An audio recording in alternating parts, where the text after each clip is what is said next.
Buenos días, buenas tardes, buenas noches, ¿cómo estás? ¿Todo bien? Hoy tenemos más una clase de clínica 1 bien resumida, bien copada, donde yo voy a traer a respecto de los síndromes meningios. Vamos a hablar en un primer momento a respecto de la meningitis, obviamente, y después algunos otros temitas ahí bien importantes que muchas de las veces en los escritos les gusta mucho preguntar. Vamos a preparar nuestra agua porque más importante una piedra en el camino que en el riñón. Entonces, vamos a empezar con los síndromes meningios. Trate de resumir esa clase porque es una clase bien larguita. Nosotros no vamos a charlar solamente de los síndromes meningios. Hay algunas otras cositas a más de eso. Entonces, trate de resumir de nuevo esa clase y ahí nosotros vamos a ver los puntos principales, lo que más se pregunta en el examen. Vamos a empezar definiendo qué es la meningitis.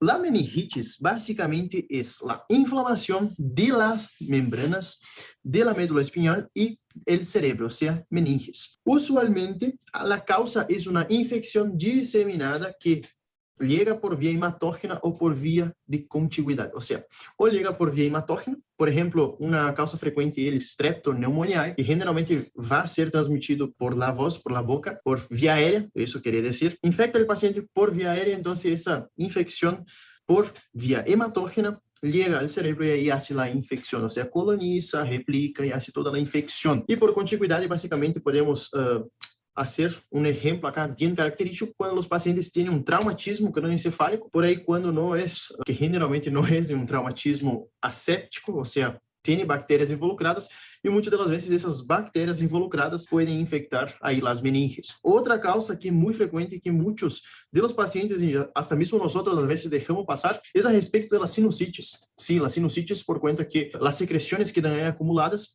por contigüidad pueden ocasionar una meningitis. Entonces, no es solamente una sinusitis, sí, es grave y hay que tratar. Es básicamente la inflamación de las meninges. ¿Cómo se clasifica? Tenemos una clasificación que es la meningitis infecciosa y la no infecciosa. La no infecciosa sería, por ejemplo, la séptica y la infecciosa sería, por ejemplo, una bacteriana o una meningitis viral. Nosotros tenemos que saber de las meningitis bacterianas, los gérmenes, porque eso sí o sí es pregunta de examen. Nosotros podemos dividir también los gérmenes adquiridos en la comunidad, como si fuera una neumonía que vimos en la clase de neumonología.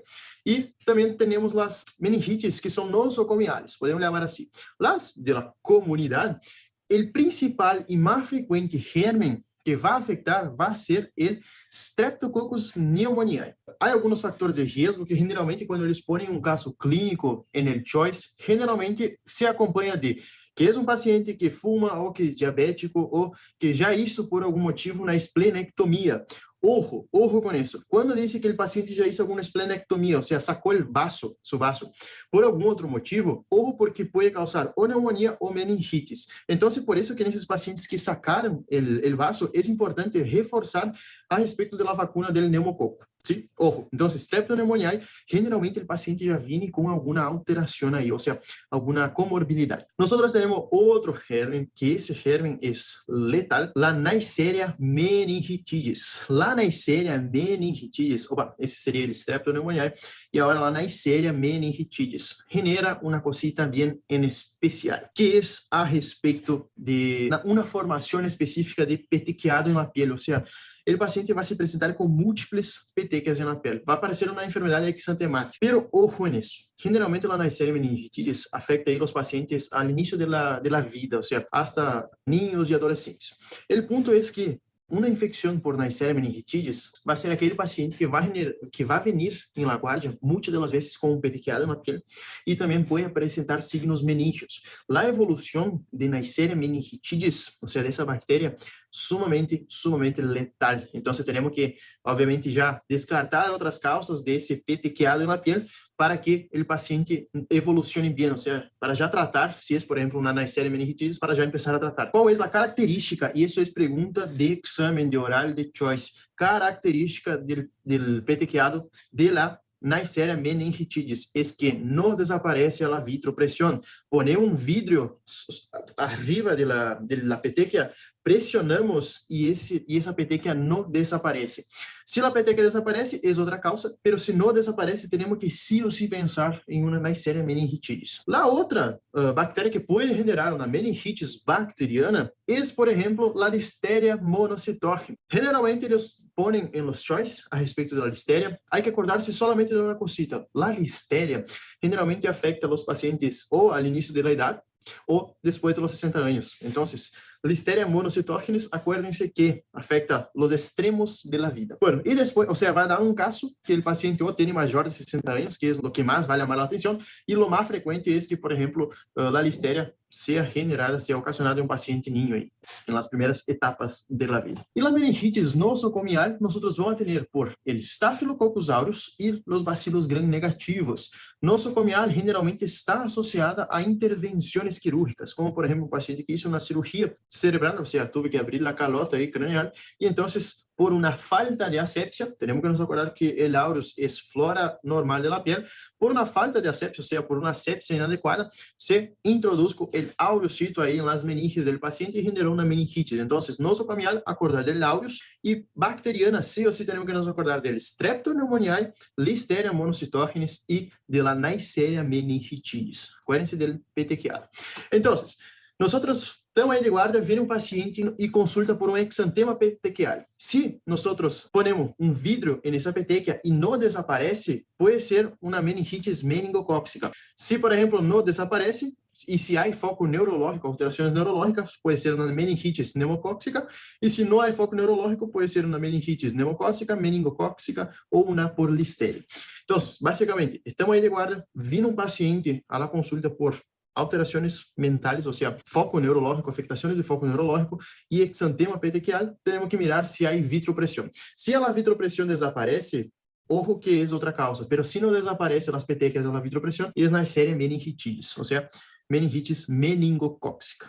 Basicamente é isso. Sumamente importante saber isso, porque isso é pergunta ouro de meningitis.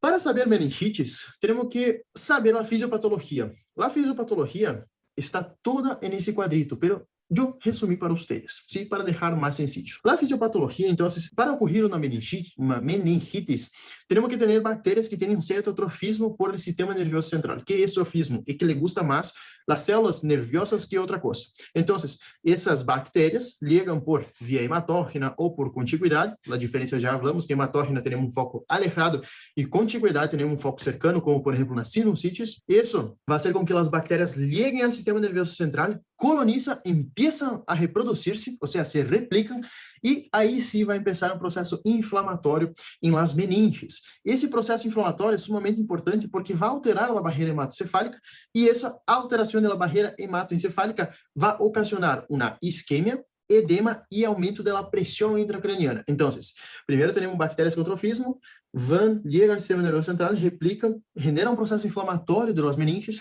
alteram a barreira e vão generar uma isquemia, edema e aumento da pressão intracraniana, que isso vai resumir em uma coisa só, em lesión neuronal.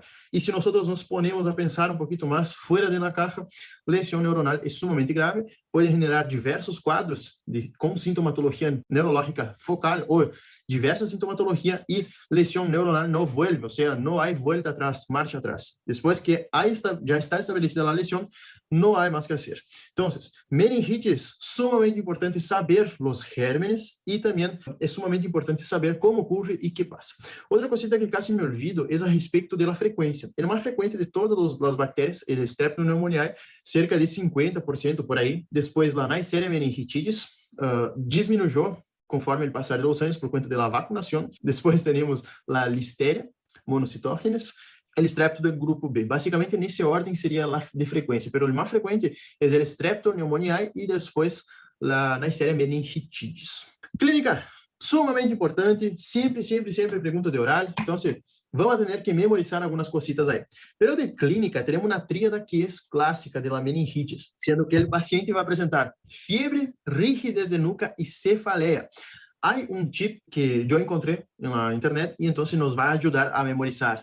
La meningitis aguda, tenemos el A, B, C, D, E y F, para no olvidar nunca más. A, de alteración mental, alteración del estado mental. B, Brudzinski, que já vamos ver o que é esse Brudzinski. Se nos acordamos de sêmio aí, nos vem alguma informação. C, cefaleia. D, de rigidez de nuca. E, de Kernig. E F, de fiebre. Então, se vão ter alteração mental, Brudzinski, cefaleia, rigidez de nuca, Kernig e fiebre. Então, o A, B, C, D e F de la meningitis aguda é esse. Para não olvidar nunca mais. Memorizando isso, já está acá casi toda a semiologia que nós vamos fazer no nosso paciente e a clínica. Então, memorizando isso, já está listo. Pero tenemos una tríada clásica, que generalmente, ¿cuál es la tríada de la meningitis? Es así que se pregunta, ¿sí? Que es fiebre, rigidez de nuca y cefalea.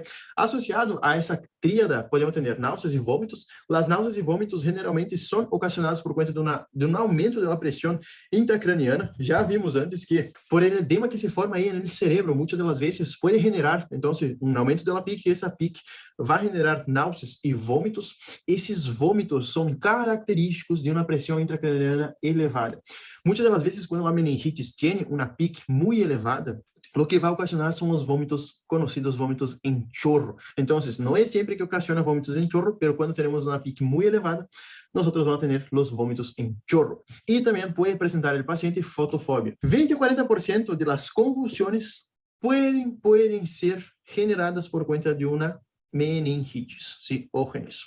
Y cuando nosotros tenemos como consecuencia el aumento de la presión intracraniana, tenemos signos y síntomas bien específicos y quiero que enfoquen acá. Una cosita que les gusta mucho preguntar es a respecto del reflejo de Cushing. El reflejo de Cushing, ¿sí? No es lo mismo que el signo de Cushing, ¿sí? El reflejo, o ni el síndrome de Cushing, es distinto, totalmente distinto, sino que el reflejo de Cushing lleva ese nombre por cuenta del tipo que lo descubrió.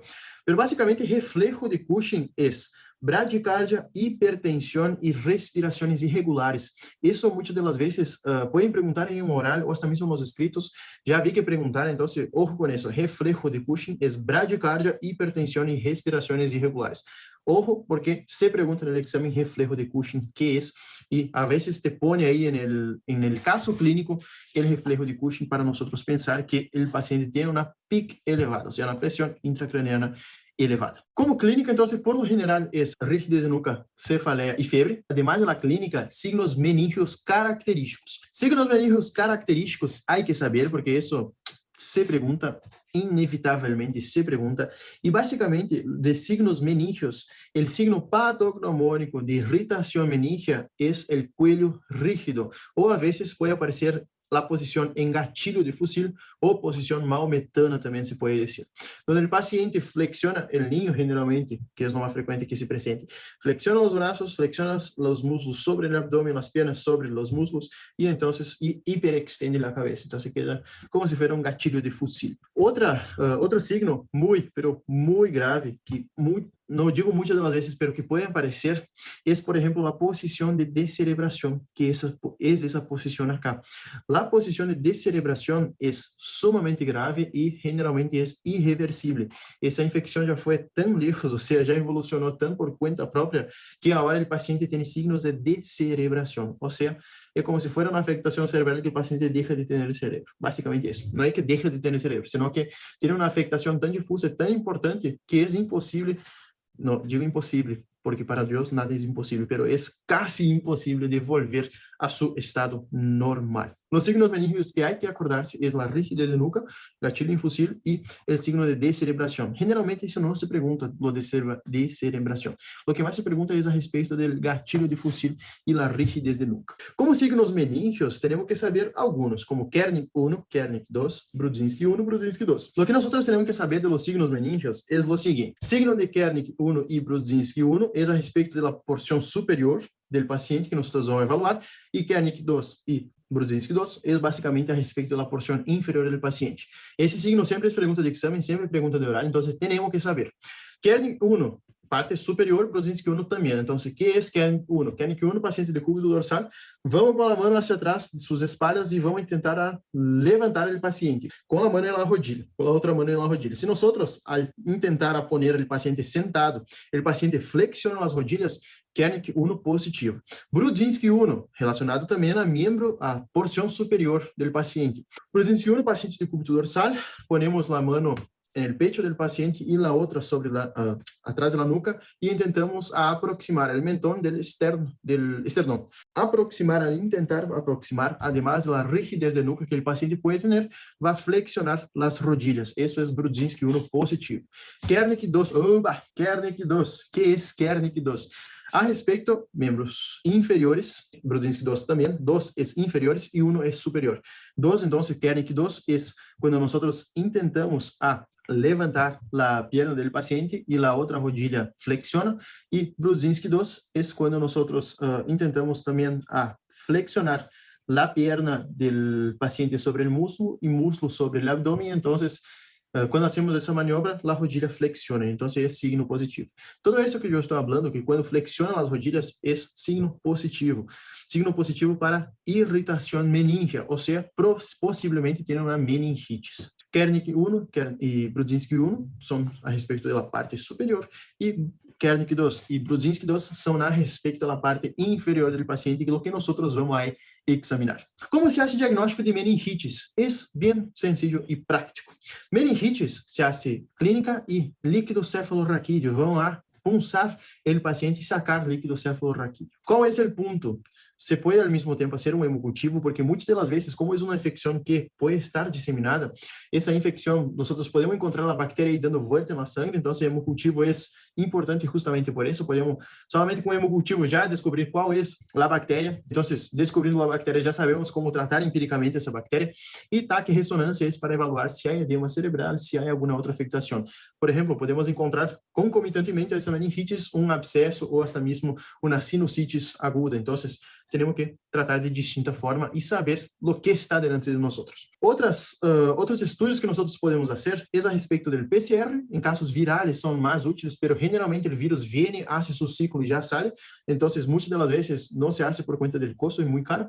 E biópsia cutânea no caso de las petequias. Há que saber, sí ou sí, há que saber o que nós vamos encontrar quando pedimos um estudo de líquido cefalorraquídeo. Sí ou sí, isso sempre pergunta. Valores normais é de lei perguntar.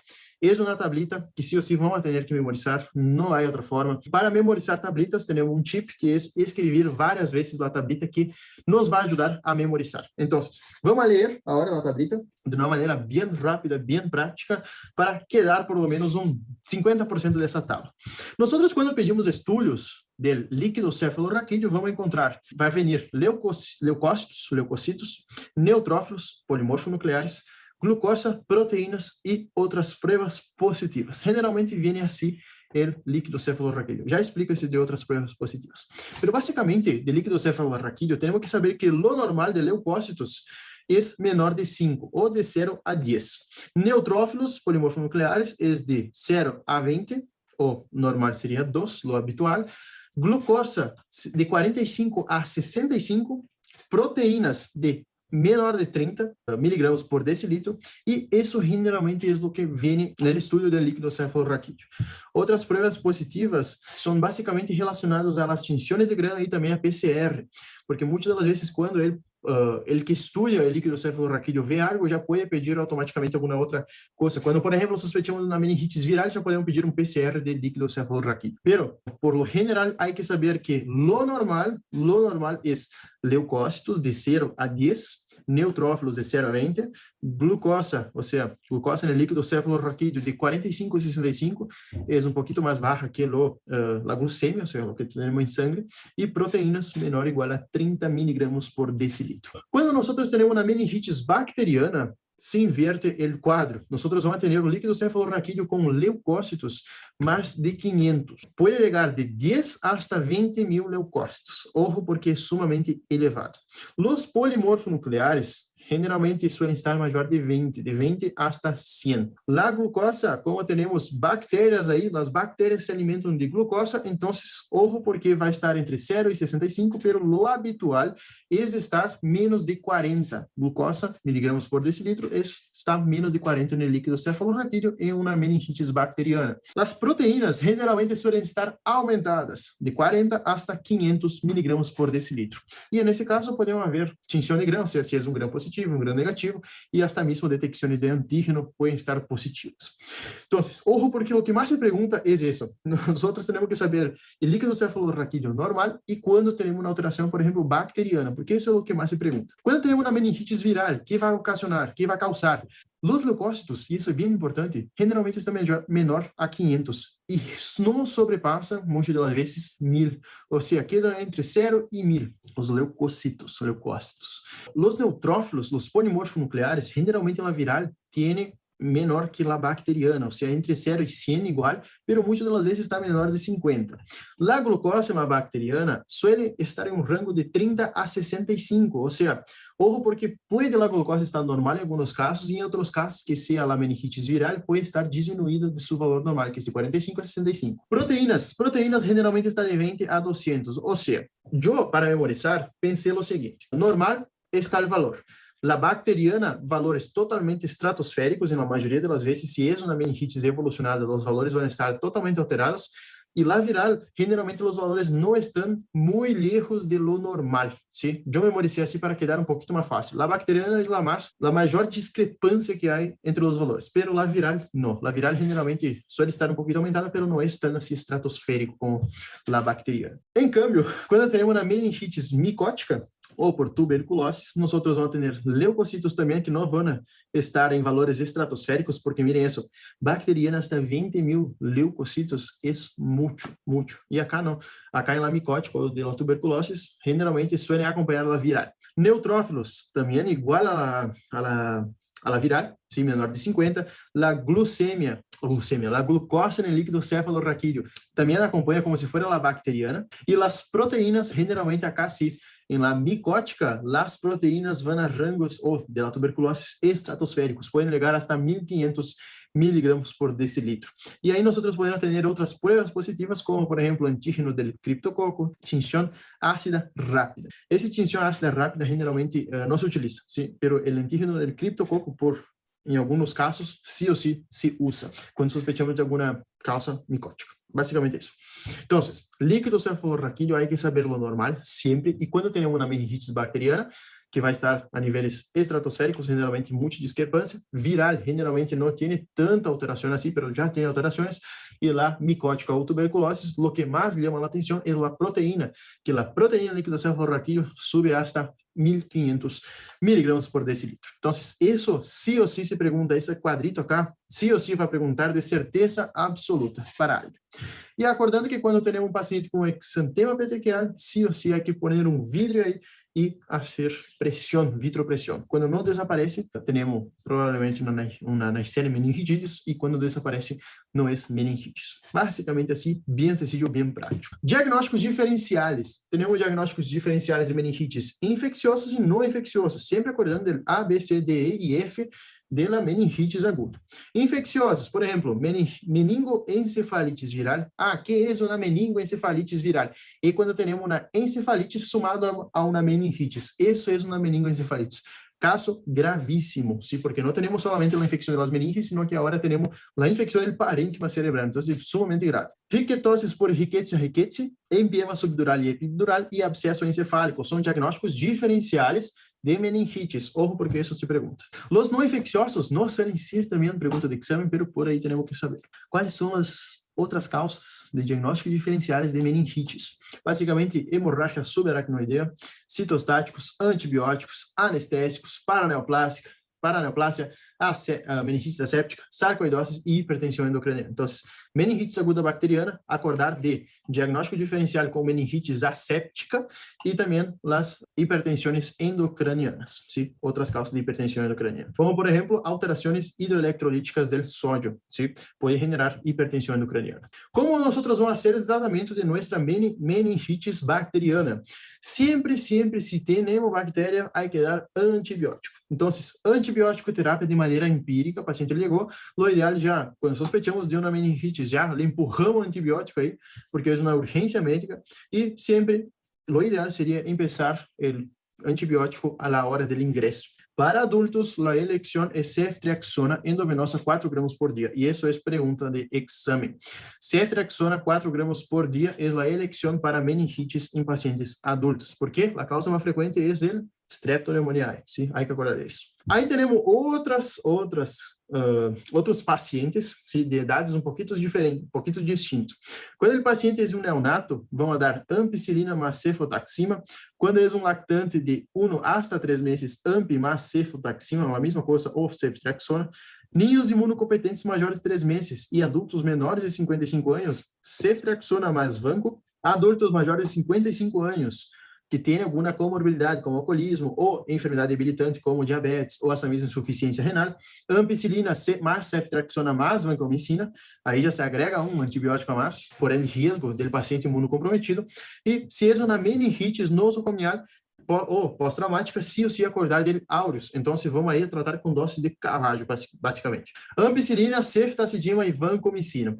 ¿Qué es lo que se pregunta de todo eso? Lo que más se pregunta es a respecto de la ceftriaxona endovenosa para adultos. Para deixar todo isso mais sencillo, encontrei uma tablita que vai a facilitar. Pacientes que têm uma infecção, a meningites, por cocos gram-positivos, como, por exemplo, Streptoneumoniae, Streptofaecalis ou grupo B do Streptococo, vão utilizar cefotaxima mais vancomicina. Se é, por exemplo, um gram-negativo, Escherichia coli, Salmonella, Shigella ou bacilos gram-negativos, cefotaxima ou cefepime, or es de O, e plus es mais, sim, obviamente. Se, por exemplo, é na série meningitidis, penicilina benzatínica, e se é uma listeria monocytogenes, amoxi ou penicilina. ¿Sí? Entonces, para facilitar, nosso paciente tem um pneumococo, ¿sí? Ou seja, na meningitis por um streptoneumoniae, vamos dar cefotaxima mais vancomicina. Se, por exemplo, tem na meningitis por Escherichia coli, ou Salmonella, ou Shigella, vamos dar cefotaxime ou cefepime. Se tem na Neisseria meningitidis, vamos dar uma penicilina benzatínica. E se tem listeria, nós vamos tratar com amoxicilina ou ampicilina. Amoxicilina via oral, ampicilina endovenosa. Só para acordar. Mais fácil, eu creio que não há.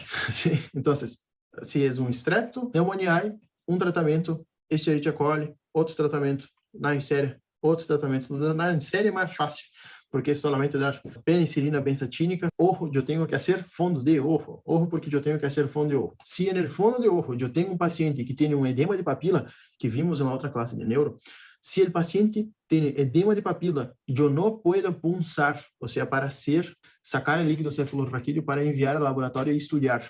Então, ojo, porque se há que fazer sempre antes de punçar um fundo de ojo. Se não há edema de papila, posso fazer a punção. Se há edema de papila, eu não posso punçar. ¿Sí? Isso é lei e sempre vai perguntar. Em resumo da ópera, o resumo da ópera está acá. Se o paciente liga com febre e síndrome meningio, que é síndrome meningio? Paciente que liga com signos, ou seja, hacemos lá maniobra de Kernik e Brudzinski e dá positivo. Tem um síndrome meningio e febre. Apresenta febre, cefaleia, rigidez de nuca, sospechamos meningitis. Bueno, hacemos um fundo de ojo, se não há, por exemplo, edema de papila, podemos punçar, hacemos a punção lumbar. Se no estudo de líquido cefalorraquídeo vem glucorráquia menos de 40, ou seja, diminuído, ojo porque pode ser ou menos de 40 anos, ou tuberculose, ou la bacteriana. Celularidade, mais de 1000 leucócitos por milímetro cúbico e deterioro de sensório, ojo, porque é meningitis bacteriana, já empieza com o tratamento. Se o paciente no estudo do líquido cefalorraquídeo vem com menos de 1000 células, paciente estável, glucosa normal ou levemente diminuída, e não há ao microscópio óptico do exame de líquido cefalorraquídeo a presença de bactérias, é uma meningitis asséptica. Tratamento é outro. Asséptica pode ser por causa viral ou por causa de, por exemplo, na sarcoidose, ou também um lúpus, ou na enfermidade BC. ¿Sí? Então, sospechamos de meningitis, a primeira coisa a descartar é, por exemplo, se não é uma meningitis bacteriana. Se é bacteriana, já começamos com tratamento antibiótico. Se é uma meningitis asséptica, temos que buscar na causa e tratar na causa. Por exemplo, se é uma meningitis viral, vamos dar o exemplo de uma viral. Se é uma meningitis viral por conta de herpes simples, nós vamos tratar esse paciente com o tratamento antiviral adequado para esse herpes simples. Então, sí ou sí, há que buscar fazer a punção e mirar se é uma meningite asséptica ou bacteriana. A maioria das vezes é bacteriana. ¿Sí? Se o paciente está estável, se repunça às 6 ou 8 horas para evaluar a alteração, a evolução desse líquido cefalorraquídeo. E aí, se nós vamos ter se é uma meningite bacteriana ou uma meningite asséptica. Mas acordando sempre que o paciente vem com síndrome, meningio y fiebre. ¿Cuál es la profilaxis, por ejemplo, de una Neisseria meningitidis? Y eso hay que saber porque nosotros vamos a tener que saber porque algunas de las veces nosotros vamos a tener que tomar. Profilaxis es con rifampicina. Sí, se hace rifampicina como profilaxis de la Neisseria meningitidis. Fatores mal pronósticos de la meningitis. Y eso no se pregunta generalmente, pero por las dudas ahí tenemos que saber. Disminuição do estado de consciência al ingresso hospitalário, a aparição de convulsões nas primeiras 24 horas do ingresso, signos de hipertensão endocraniana, como por exemplo edema de papila, idade temprana ou extremos da idade e retraso no começo do tratamento com antibiótico. Então, esses são signos de mal pronóstico da meningite. Acá temos o lado esquerdo, um cérebro sano, e acá um paciente com meningite. Acá, obviamente, é uma meningite purulenta. Miren, acá todo isso pus. Então, só para que tenham uma ideia, que pode causar, e é esse pus, é essa purulência que empieza a acumular, então, se aumentar a pressão intracraniana. E como temos o hueso alrededor do cérebro, então, se vai comprimindo, hasta que o paciente tenha uma alteração da consciência. Esses pacientes, muitas das vezes, a evolução da meningite é diminuição do estado de consciência, ou seja, vai diminuindo, vai quedando mais letárgico, assim, mais lento o negócio. Então, ojo, porque se o paciente apresenta fiebre e alterações focais neurológicas, há que sim ou sim pensar em uma meningitis, uma inflamação das meninges. Bueno, meningitis tuberculosa, nós solamente antes palpamos aí, legemos algo a respeito do líquido cefalorraquídeo. Agora nós vamos ver o que se pergunta de meningitis tuberculosa, que não é tão frequente, sim, porque é uma forma extrapulmonar de tuberculose.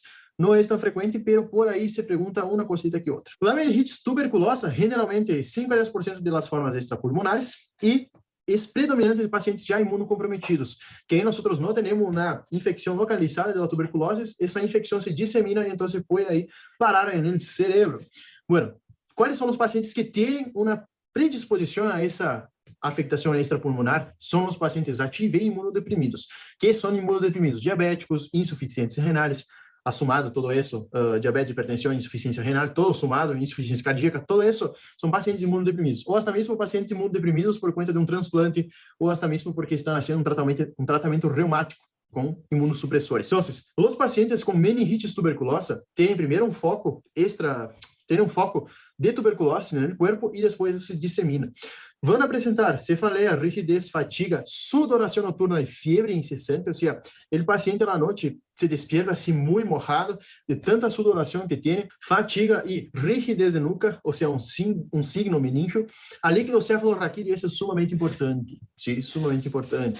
Signo del velo de la novia. Que é o signo del velo de la novia? Isso acá. Generalmente é um líquido cefalorraquídeo transparente e vai apresentar esse signo acá, signo del velo de la novia. Esse é o signo, parece assim, como se fosse o velo de la novia mesmo. Isso é signo del velo de la novia, quando nós hacemos a punção e sacamos o líquido cefalorraquídeo do paciente.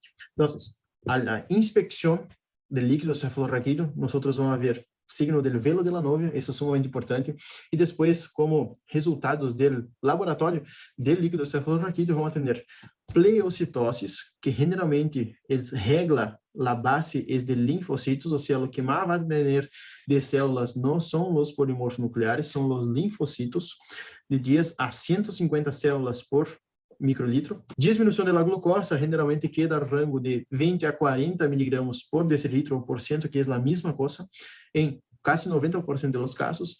Proteinorraquia elevadíssima, de 1 a 5 gramas por litro, e Nielsen positivo, na maioria das vezes. Então, que há que saber de meningitis tuberculosa? Signo del velo de la novia, a inspecção, quando nós já sacamos aí, já punçamos e sacamos o líquido cefalorraquídeo do paciente, pleocitose da base de linfocitos, ou seja, o que predomina não são os polimorfos nucleares, são os linfocitos, glucosa diminuída, proteinorraquia, rangos anormais, ou seja, muito elevados, e tinção de Nielsen pode estar positivo, que isso seria uma outra prova para detectar meningitis tuberculosa. Nós temos que sempre buscar onde está o foco da tuberculose. Então, vamos pedir uma radiografia de tórax, uma PPD para confirmar, acordando que a PPD é positiva se, por exemplo, tem mais de 10 milímetros, que es la reacción de la intradermo, reacción de la tuberculosis. Y PCR generalmente no se pregunta, pero puede pedir. Otra cosita que podemos pedir también es cultivo, una baciloscopia del paciente. Y acá tenemos, por ejemplo, una infección tuberculosa diseminada. Si eso es una tuberculosis miliar. Diagnóstico diferencial, tenemos que hacer con otras micoses, como por ejemplo, puede ser una criptocócica, uma brucelar, uma meningite sifilítica e raramente vírica. Qual é o tratamento para nosso paciente com meningite tuberculosa, que é ocasionado por bacilo de Koch, é RIP, rifampicina, isoniazida, piracinamida e tambutói. Acordem-se sempre do tratamento. RIP, rifampicina, isoniazida, piracinamida e tambutói.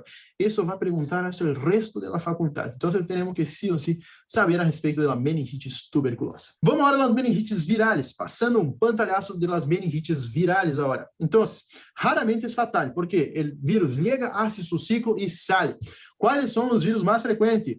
Entre los virus, que son los virus Coxsackie, virus ECO y virus humano 68, varicela zoster, herpes simples, Epstein-Barr, HIV y, menos comúnmente, el herpes simples tipo 1, o sea, más frecuente el herpes simples tipo 2. El tipo 2 generalmente es de las afectaciones genitales y el tipo 1 generalmente de la boca. Herpes vírus humano tipo 6, citomegalovírus y parotiditis. Entonces, esos son los principales virus que tenemos que saber, pero fundamentalmente el enterovírus, el Coxsackie y el ECO, sí o sí saber, varicela zoster. Varicela zoster generalmente, tengo una imagencita acá, generalmente, además de la afectación del sistema nervioso central que el paciente va a presentar, presenta en sus espaldas las lesiones vesiculares, ¿sí? Después tenemos el herpes tipo 2, Epstein-Barr, todo eso relacionado con meningites virales. Como nosotros podemos percibir, raramente es fatal. ¿Por qué? Porque muchas de las veces el paciente ya tiene ese virus em seu corpo e por algum processo de imunodepressão, o vírus empieza sua replicação, se replica muito mais do que quando estava imunocompetente por estresse, por alguma outra afectação, então genera esse decaimento aí de sua imunidade, então o vírus sí o sí vai passar, vai ser como, por exemplo, uma afectação bem aguda e bem característica. Qual é a clínica do paciente com meningites viral? O paciente com meningites vai ter sempre cefaleia, generalmente é uma cefaleia que afeta acá a região frontal ou retroorbitária, e muitas das vezes está associada à fotofobia. Então, podemos por exemplo, o paciente tem uma dor retroorbitária ou frontal e tem fotofobia. Pode ser uma jaqueca. Ojo, porque hay que hacer diagnóstico diferencial con jaqueca de las meningites virales. Rigidez de nuca y manifestaciones generales relacionadas al virus, o sea, puede tener fiebre, síndrome febril, astenia, anorexia, dinamia. Entonces, todo eso sumado a la cefaleia. Bueno, diagnóstico. Tenemos que, nesses casos, hacer estudio de líquido cefalorraquídeo y pedir una serología y a veces suele ser necesario el PCR.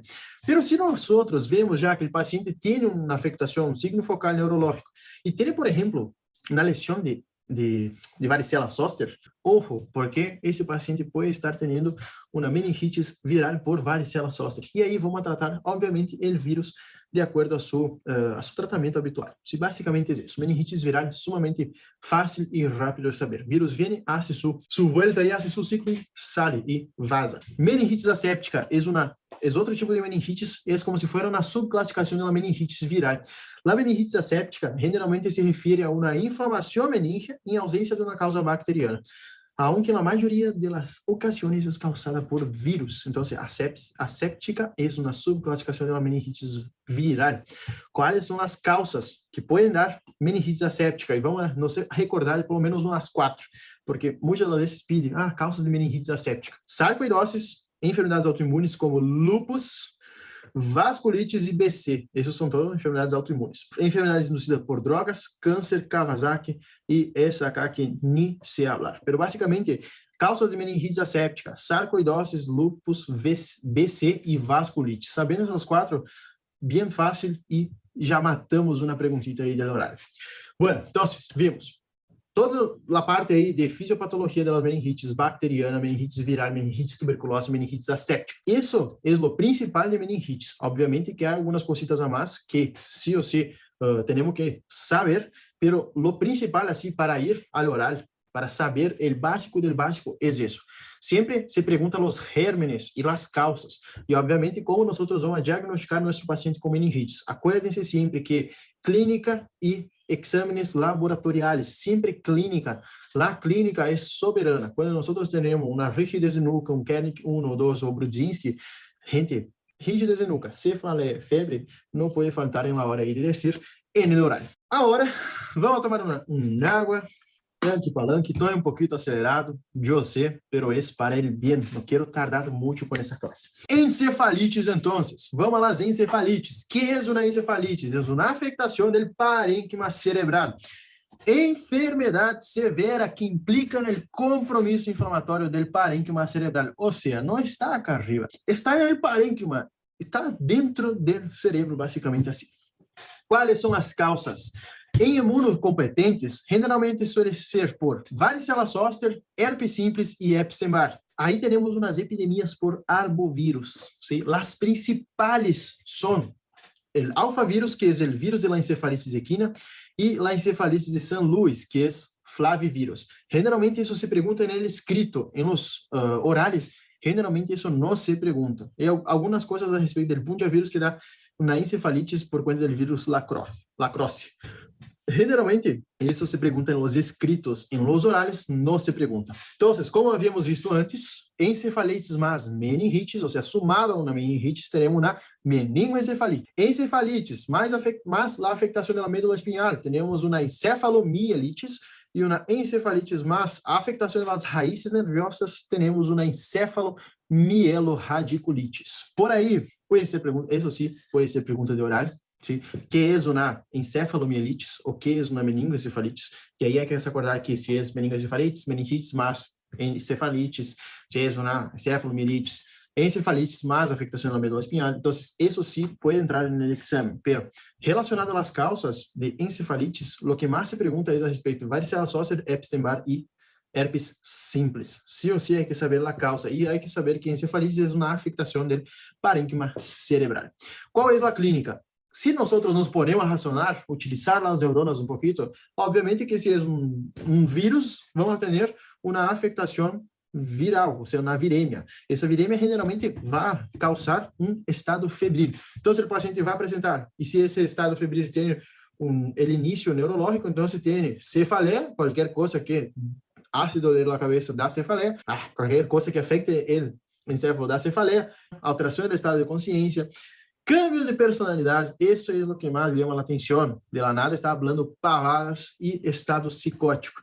Isso suele entrar nos choice, se a clínica de la encefalitis, además de perguntar como puntiavírus, alfavírus, todo isso, generalmente entra essa parte acá, que febre, cefaleia, alteração de estado mental, e não se olvidem, por favor, de cambios na personalidade. Les gusta muito dar um caso clínico com isso, com cambios da personalidade. Alterações neuronais focais, como afasia, ataxia, hemiparesia, movimentos involuntários e afectação de pares craniais, também pode estar somado a febre, cefaleia, alteração de estado mental e cambios na personalidade. Como se faz o diagnóstico de encefalitis? Fácil, rápido e sencillo. Anamnesis, fundamentalmente anamnesis a los conhecidos, se por exemplo tuve um cambio de personalidade de maneira brusca, exame neurológico completo, sempre acordando de hacer um fundo de ojo para ver se não tem uma PIC elevada, uma pressão intracraniana elevada, e líquido cefalorraquídeo. No caso do líquido cefalorraquídeo, vamos fazer a todos os pacientes que sospecham encefalitis e aí nós vamos ver algumas cositas características. Obviamente que vamos fazer serologia, ou seja, PCR, esse líquido cefalorraquídeo, para buscar a causa, se não é na varicela, Epstein-Barr ou herpes simples. Líquido cefalorraquídeo, nós podemos ver, então, as características aí que nós já vimos na tablita, sim, pleocitose linfocítica, podemos ter aumento ligeiro das proteínas, glucosa, generalmente em la viral, suele estar normal, e os pacientes que são imunodeprimidos, muitas das vezes não mostram o líquido cefalorraquídeo com uma resposta inflamatória. Os linfocitos são atípicos, generalmente em casos de Epstein-Barr ou citomegalovírus ou herpes simples, e diminuição da glucosa é raro, generalmente glucosa. E proteína, a glucosa generalmente suele estar em rangos normais, mas as proteínas suelen aumentar um pouquinho mais. Não a estados estratosféricos, como já vimos em tuberculose, mas suele aumentar um pouquinho de seu valor normal.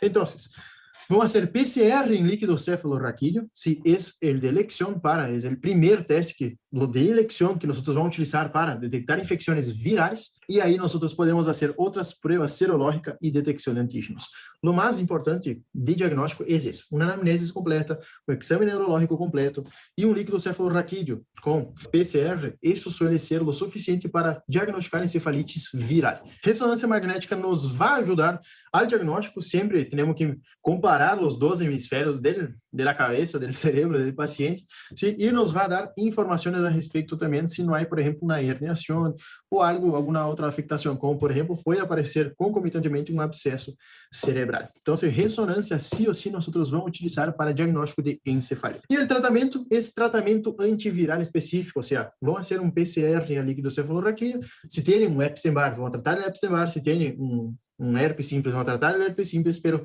sempre acordando que o tratamento é específico ao vírus. Vamos sempre a um paciente que tem alteração no estado de consciência, fazer o ABC, vias aéreas, respiração e cardíaco. Vamos sempre estabilizar o paciente. Se o paciente está tendo uma encefalitis em estadios iniciais, útil, principalmente fazer vigilância da PIC, restrição de líquidos e evitar soluções hipotônicas, porque soluções hipotônicas fazem com que genere edema cerebral e fazer uma antipirexia, ou seja, reduzir a febre. Utilizar os antipiréticos. Listo com encefalites. Que há que saber de encefalites? Causas, tratamento, diagnóstico e tratamento. É bem frequente que se pergunte a respeito de encefalites, a respeito de alfavírus e bundiavírus. Já vi Choice que pergunta isso, então se corro porque algum Choice por aí pode entrar. Agora vamos aos abscessos cerebrais. E obviamente saber que na meningoencefalites é uma meningite, mas uma encefalites, por exemplo. E agora vamos aos abscessos cerebrais. Já estamos quase terminando a classe. Abscesso cerebral é uma infecção supurada e focal dentro do parênquima cerebral. Generalmente está rodeado de uma cápsula bem vascularizada, ou seja, isso é um abscesso cerebral. É focal, gente, focal. Se a cápsula bem vascularizada é essa cápsula de acá. Se isso é a cápsula bem vascularizada, e assim que se vê um abscesso cerebral. Generalmente é mais frequente no sexo feminino e o pico está na terceira década da vida, e em pacientes com HIV é frequente os abscessos por Toxoplasma gondii, Aspergillus, nocardia, micobactérias e criptococcus. Generalmente são abscessos polimicrobianos, onde vão atender com maior frequência o streptococo e os bacilos gram-negativos anaeróbios. Então, abscesso cerebral, temos que saber que é uma infecção supurada dentro do parênquima cerebral. Qual é o ponto? Pode ser paciente imunocompetente ou imunossuprimido. Imunossuprimido, HIV, tem outras afectações, como toxoplasma, aspergillus e nocardia, mais frequente. E, como imunocompetente, pode ser generada polimicrobiana por streptococo ou hasta mesmo gram-negativos anaeróbios. Qual é a clínica do abscesso? Temos que nos acordar uma cosita para facilitar a clínica. A clínica do abscesso, generalmente, suele ser a clínica de uma afectação focal. O que eu quero dizer com isso? Não é uma afectação como, por exemplo, uma meningitis, que o paciente tinha uma rigidez cefálica. Acá, é déficit neurológico focal, depende da área que está o abscesso. Generalmente, então, de maneira típica, o quadro inicial de um abscesso é uma lesão patológica intracranial em expansão. Ou seja, esse abscesso pode crescer e pressionar as lesões adjacentes, o cerebro cercano. O síntoma mais frequente é a cefaleia, ¿sí? E muitos deles, o característico que vai dar no caso clínico no Choice é que refratário, essa cefaleia é refratário ao tratamento, ou seja, dá um analgésico para o paciente e não cessa essa cefaleia. Então, síntoma mais frequente de um abscesso em evolução é a cefaleia que não responde ao tratamento. E isso é o que querem escutar e isso é o que se pergunta. Então, abscesso, cefaleia que não responde ao tratamento. Recordando, cefaleia que não responde ao tratamento é abscesso. Generalmente, o quadro inicial vai ter, em 60% dos pacientes, déficit neurológico focal. Focal, já disse o porquê, porque é uma afectação, depende do lugar do abscesso. Então, dependendo do lugar que esteja o abscesso, vai generar na clínica focal e não ocorre meningismo, salvo que haja roto o abscesso e o material purulento passe ao ventrículo ou a infecção haja abarcado o espaço subaracnoideo. Aí sim vão atender signos meningos somados a um abscesso. Como já falamos antes, que a meningite poderia estar concomitantemente com um abscesso. Então, clínica cefaleia que não melhora com o tratamento analgésico, ¿sí? Habitual, y 60% va a tener signos neurológicos focales. No hay meningismo, excepto si rompió el absceso o si está en el espacio subaracnoideo. Eso es pregunta de examen, la clínica del absceso. Resonancia magnética, entonces nosotros vamos a tener una cápsula vascularizada, la mayoría de las veces, miren acá, es una cápsula vascularizada, ¿sí? Y el absceso bien localizado. Obviamente que es bien distinto el paciente que tiene solamente esa porción afectada que ese paciente que ya tiene casi todo el lóbulo frontal tomado, ¿sí? Es bien distinto la clínica de los pacientes. Entonces, depende del lugar, depende del tamaño. Acuérdense que ese signo acá es un signo de compresión. Muchas de las veces tiene edema alrededor del absceso por cuenta de la compresión. Entonces, ojo, porque va a generar compresión y va a dar una cefalea que no mejora el tratamiento. Tratamiento del absceso. Médico inicial es medidas destinadas a disminuir la presión intracraneal y administrar antibiótico. Entonces, nosotros vamos a tratar la hipertensión endocraniana con manitol. Sí, manitol. Pero cuando nosotros vamos a utilizar la manitol, ¿todos los pacientes? No, solamente los pacientes que presentan una alteración mental bien aguda, o sea, el absceso generó una afectación tan aguda que alteró la conciencia del paciente de manera abrupta, y ahí sí, si la pica está elevada, vamos dar manitol. Lo ideal en los pacientes con abscesos encefálicos es antibiótico a dosis alta y drenaje neuroquirúrgico. ¿Cuáles son los antibióticos que nosotros vamos a dar? Metronidazol más cefalotaxima o metronidazol más ceftriaxona. Tratamento es largo, ¿sí? Es 4 a 6 semanas, justamente porque muchas de las veces después del drenaje ese absceso puede volver. Entonces, hay que tratar por un mínimo 4 a 6 semanas. Y eso también es pregunta de examen, ¿sí? Tratamiento del absceso encefálico, que es neuroquirúrgico y antibiótico. Vamos ahora a los últimos puntos de la clase. Ya estamos terminando, quédense tranquilos. Traté de ir lo más rápido y lo más importante, lo que generalmente se pregunta en los exámenes. Entonces, ahora vamos a ver empiema subdural. Sé que parecen muchos temas en una sola clase, pero es necesario.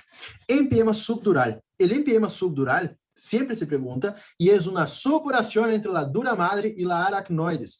Guarden eso, dura madre y aracnoides. Siempre se pregunta dónde está el empiema subdural en los choices. Entonces, es una supuración entre la dura madre y la aracnoides. Entonces está acá el empiema subdural y así que se ve. Generalmente representa alrededor de 15% de las infecciones intracraneales localizadas y es una urgencia médica. ¿Cuáles son las causas? Vamos a diferenciar entre los lactantes y los adultos, siendo que en los lactantes generalmente suele ser una complicación, una evolución de una meningitis bacteriana, y en los adultos, 50% de los casos son secundarios a una infección de los senos paranasales, a las sinusitis. Entonces, miren, una leve sinusitis que el paciente está teniendo, ya con fiebre y todo.